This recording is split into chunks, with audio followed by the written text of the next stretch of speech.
Shadow and light are two sides of the same coin. One cannot exist without the other. I know now the reason the goddess left the mirror of twilight in this world. They left it because it was their design that we should meet. Our world is one of balance. Just as there is light to drive away darkness, so too is there benevolence to banish evil. So wake up, Link. Wake up.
So I already created the pattern for the main and back part of the shield, and from there I went ahead and made kind of, what's it called, the border of the shield, the little metallic part that wraps around. I don't know much about shields, but I already made patterns for those and cut them out. It wasn't that hard. I made the pattern the size that I wanted and traced my pieces onto some paper, used grid paper to make it so that it was scaled to size, and bada bing, bada boom. I made my thing. And once I had one side of it cut out, I just used that piece instead of the paper, just so I wouldn't have any crinkles or weird shapes, and then drew with a pencil onto the EVA foam. And I used my box cutter to cut it out. Woo, look at those pieces, they fit perfectly. Really happy about that. And yes, that's what they look like right there. And then from here, I take more grid paper and I begin to make the pattern for the rest of the piece. I use grid paper for all of my patterns, and then once the patterns are perfect and I cut out all the shapes and things that I need, this is also for other types of props as well, then I will transfer it to better and more stable paper to keep it in the future. So grid paper, my dudes. Fantastic. And just fold the paper in half, that way it's mirrored and you can cut it.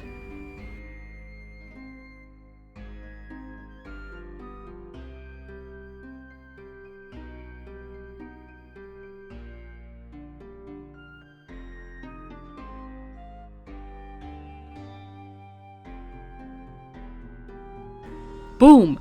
There are two pieces. Again, I just fold my paper in half. That way I can cut two of the same piece, simply because on the Hylian Shield, or Hylian Shield, however you want to say it, it is mirrored. A lot of the pieces are. So it's easy to just fold it over. That way you get both of your pieces cut at one time. And I use the shield that I already have cut out to fit the pieces on here. You can see that the shield looks a little funky, and that's because the shield is not yet rounded. I have to take a heat gun to the back of it in the front in order to shape the shield, but for now I just wanted to see if the pattern pieces that I cut out and created actually fit. And for the most part, they were perfect the first time around. The only ones that I had problems with were the little feet, little dragon feet that you see right there. I had a little bit of a problem with those, so I just redid them, but yeah, and everything was perfect. I just had to cut out the rest of my pieces and actually after that Dremel them. Ooh, yes, I love my rotary tool. I use a Tack Life. It's a pretty great rotary tool. You can also just get your standard Dremel, but this is the one I use, Tack Life. It's very inexpensive. And I round out my edges and also buff out any unevenness that came from the box cutter and also from the foam itself. just to kind of smooth things over. And then I heat seal all of that with my heat gun. It'll help the little crumbly bits or other parts from your foam stick together so that painting is a lot smoother.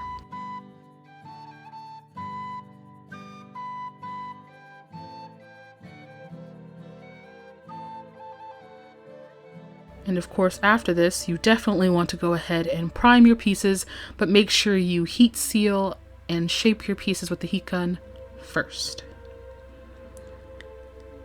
Once we're done with that, we're going to take some contact glue and we're going to glue those suckers on. Definitely accidentally put a little too much on this end, so I just smoothed it out for both sides. And with contact glue and contact cement, you kind of want to wait a little bit before you actually stick them together because they won't stick immediately. You got to give it some time. I use E6000 and it takes a few minutes. I wait for it to be completely dry and then I stick it together and it is a permanent hold. That thing is not coming off unless you rip it. And when I say rip it, you're probably going to rip the actual foam and not the glued part. Then boom, I fit it to make sure everything looks good, and then I go ahead and take my pencil and draw out the lines so that I can put the glue down, because I need to put glue on both ends of the piece in order for them to stick together. And I use a scrap piece of EVA foam to smooth that glue all the way down.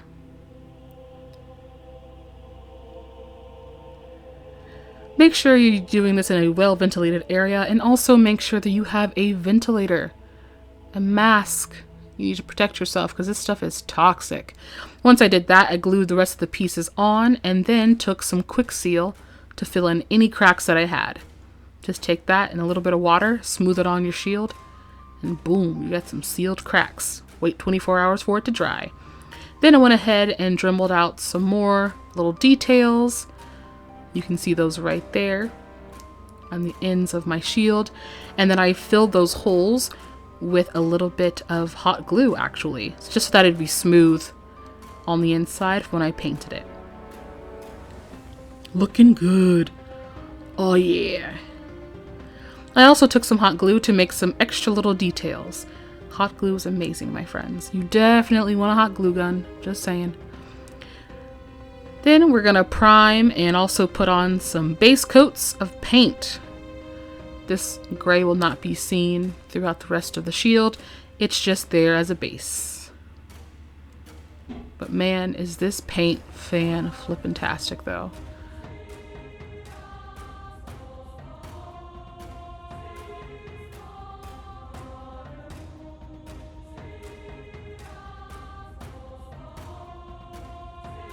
And the first coat of paint is done. Yeah. And then you just put on 1 to 2 more coats of paint after this. And you can see how great it looks right there. Man, she is sexy. We love that. Oh, so cute. So good. Then I masked off the edges of the shield and I went ahead with my base coat of blue. And I also put this on for a couple of layers. And oh, it's just fantastic. Fan-flipping-tastic. Let that dry, and then I began to paint the details, such as the little falcon dragon thing. I never understood what that is. It probably does have a meaning of some kind, even though I've played the games. I probably just wasn't paying attention because I do that a lot. But yeah, I went ahead and painted on the details. The red was a little hard, simply for the fact that the red paint was a different type of paint than the rest of it. Most of it was spray paint or acrylic. This was a different type of painter's paint. And it took about 8 coats for this red and the entire tube. It just did not want to adhere or be opaque for some strange reason. Every time it dried, it would dry kind of gross. So I had to do like 8 layers of it, but it was fine. It worked out in the end. And I add on my silver detailing. Man, this is really fun. This is actually my first shield, and I just love this so much. I think it looks really good. But it looks good so far. We haven't finished the piece yet, so I can't be too excited, right? Nah.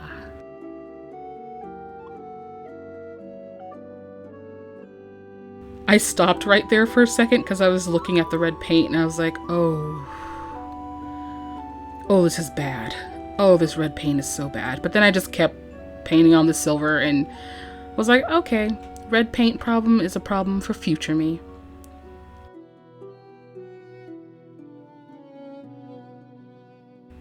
And bam! And then after a spray of gloss top coat, we were done.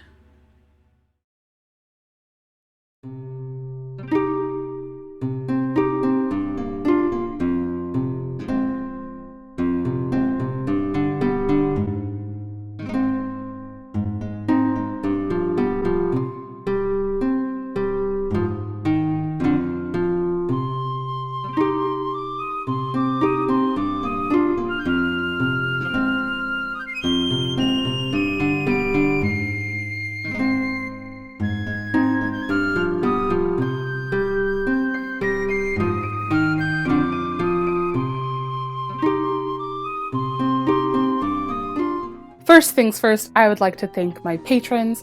Thank you guys so much. Without you guys, we would not have this video, we would not have this content, and I would not have the supplies that I needed to finish said project that I started forever ago.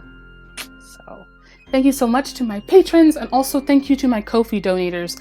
I want to start thanking people on Ko-fi, well, not just on Ko-fi, but on here for their Ko-fi donations. Ko-fi is, for me, kind of like a tipping jar. It's very similar to Patreon, but for me, I use it more of a tipping jar. So if you like this content, definitely go over to Ko-fi. But if you also like this content and you want to see more content like this from me as a creator, then definitely become a patron. You'll be able to see videos before anyone else. You'll also get exclusive tutorials, you'll get access to photos and things like that once I'm done with them and upload them. So I highly recommend, if you're able to and if you want to support me over on Patreon. It really is just, you know, a lifesaver, and it helps projects like this become a reality. But thank you guys so much for watching this video and coming this far into the video if you've watched this far. This is my first shield I have ever made, and so it's kind of intimidating. I cut out the back piece months ago and just never finished it.